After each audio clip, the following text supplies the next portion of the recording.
नमस्कार मित्रांनो, तुमच्यासाठी जबरदस्त जॉब वॅकन्सी घेऊन आलेलो आहे. महाराष्ट्र शासनामार्फत परमनंट सरकारी भरती निघालेली आहे. वेतन जे आहे तुम्हाला या ठिकाणी 29,200 रुपये ते 92,300 रुपयाच्या दरम्यान या ठिकाणी दिलं जाणार आहे. तुम्ही महिला असाल, पुरुष असाल, दोघंही या ठिकाणी अर्ज करू शकता. अर्ज जे आहे तुम्हाला ऑनलाईन पद्धतीने या ठिकाणी करायचे आहेत. अर्ज करण्याची शेवटची तारीख 28 फेब्रुवारी 2025 पर्यंतची या ठिकाणी ठेवण्यात आलेली आहे. अधिक माहिती जी आहे या ठिकाणी कुठल्या पदांसाठी वॅकन्सी आहे, अर्ज तुम्हाला कशा प्रकारे करायचे आहेत, शैक्षणिक या ठिकाणी काय लागणार आहेत, वयोमर्यादा काय लागणार आहे, त्याचबरोबर इतर अर्थ या ठिकाणी काय आवश्यक असणार आहे, या संदर्भातील सविस्तर जी काही माहिती आहे आपण आजच्या व्हिडिओमध्ये बघणार आहोत. तर व्हिडिओ शेवटपर्यंत नक्कीच बघा. त्याबरोबर मित्रांनो, आपण जर आपल्या रॉयल कॉर्नर यूट्यूब चॅनलवरती जर नवीन असाल तर यूट्यूब चॅनलला सबस्क्राईब करावं, बेल आयकॉन दाबायला विसरू नका. असेच नोकरी संदर्भातील नवीन अपडेट्स आपल्याला मिळत राहण्यासाठी. तर सुरू करूया मित्रांनो आजचा व्हिडिओ. तर मित्रांनो, आपण आलेलो आहे महाराष्ट्र शासन वित्त विभाग यांच्या मार्फत लेखा व कोषागार कार्यालयासाठी जे ऑफिशियल नोटिफिकेशन निघालेलं आहे वॅकन्सीच्या संदर्भामध्ये, त्यावरती आपण आलेलो आहे. तर स्टेप बाय स्टेप सर्व माहिती आपण या ठिकाणी बघणार आहोत. तर या ठिकाणी अमरावती विभागासाठीची ही वॅकन्सी या ठिकाणी निघालेली आहे. तर या ठिकाणी कनिष्ठ लेखापाल या पदासाठी वॅकन्सी जे आहेत निघालेले आहेत. या पदासाठी तुम्हाला 7व्या वेतन आयोगानुसार S10 नुसार 29,200 रुपये ते 92,300 रुपयाच्या दरम्यान वेतन जे आहे या ठिकाणी दिलं जाणार आहे. एकूण 45 जागांची वॅकन्सी जी आहे या ठिकाणी निघालेली आहे. अर्ज जे आहे त्या ठिकाणी 29 जानेवारी 2025 पासून सुरू झालेले आहेत आणि 28 फेब्रुवारी 2025 पर्यंत रात्रीच्या 12 वाजेपर्यंत तुम्ही ऑनलाईन पद्धतीने अर्ज या ठिकाणी करू शकणार आहात.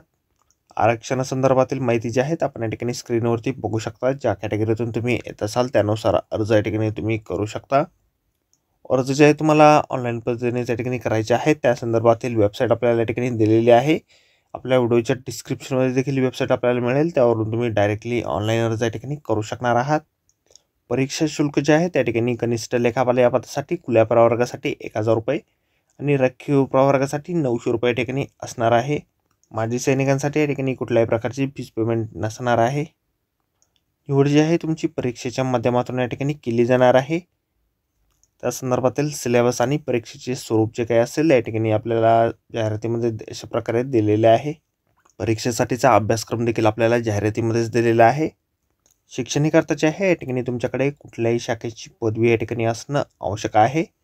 त्याचबरोबर तांत्रिक अर्थामध्ये टंकलेखनाचा वेग तुमचा मराठीमध्ये 30 शब्द प्रति मिनिट असणं आवश्यक आहे किंवा इंग्रजीमध्ये टंकलेखनाचा वेग तुमचा 40 शब्द प्रति मिनिट असणं या ठिकाणी आवश्यक आहे. त्या संदर्भातील शासकीय वाणिज्य प्रमाणपत्र असणं आवश्यक आहे किंवा संगणक टंकलेखनाचे प्रमाणपत्र धारण केलेले तुम्ही या ठिकाणी असणं आवश्यक आहे.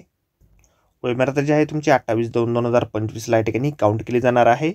मागासवर्गासाठी या ठिकाणी कमाल वयोमर्यादा 38 वर्ष, मागासवर्गीय, आर्थिक दुर्बल घटक आणि अनाथ उमेदवारांसाठी 43 वर्ष, दिव्यांगसाठी 45 वर्ष, त्याचबरोबर माजी सैनिकांसाठी सर्व्हिस प्लस 3 वर्ष या ठिकाणी कालावधी या ठिकाणी असणार आहे. त्यानंतर माजी सैनिक दिव्यांगासाठी या ठिकाणी 45 वर्षापर्यंतची सवलत असेल. प्रावीण्यप्राप्त खेळाडूंना 43 वर्षाची सवलत असेल. भूकंपग्रस्त आणि प्रकल्पग्रस्तांसाठी 45 वर्षाची सवलत आहे. पदवीधर अंशकालीन कर्मचारी जे असतील त्यांना 45 वर्षापर्यंतची कमाल वयोमर्यादा या ठिकाणी आहे. त्यानंतर स्वातंत्र्य सैनिकांचे पाल्य 1991चे जनगणना कर्मचारी, 1994 नंतरचे निवडणूक कर्मचाऱ्यांसाठी 45 वर्षापर्यंतची कमाल वयोमर्यादा या ठिकाणी आहे. तर आजच्या व्हिडिओमध्ये एवढंच मित्रांनो. व्हिडिओ जर आवडला असेल तर व्हिडिओला लाईक आणि शेअर नक्कीच करा. आपल्या चॅनलला जर अद्याप आपण सबस्क्राईब केले नसेल तर आपल्या रॉयल कॉर्नर यूट्यूब चॅनलला सबस्क्राईब करा. असेच नोकरी संदर्भातील नवनवीन अपडेट आपल्याला मिळत राहण्यासाठी. जाहिरातीची लिंक आणि ऑनलाईन अर्ज करण्याची लिंक आपल्याला डिस्क्रिप्शनमध्ये दिलेली आहे. व्हिडिओ मित्रांनो, अशाच नोकरी संदर्भातील पुढच्या व्हिडिओमध्ये. धन्यवाद मित्रांनो.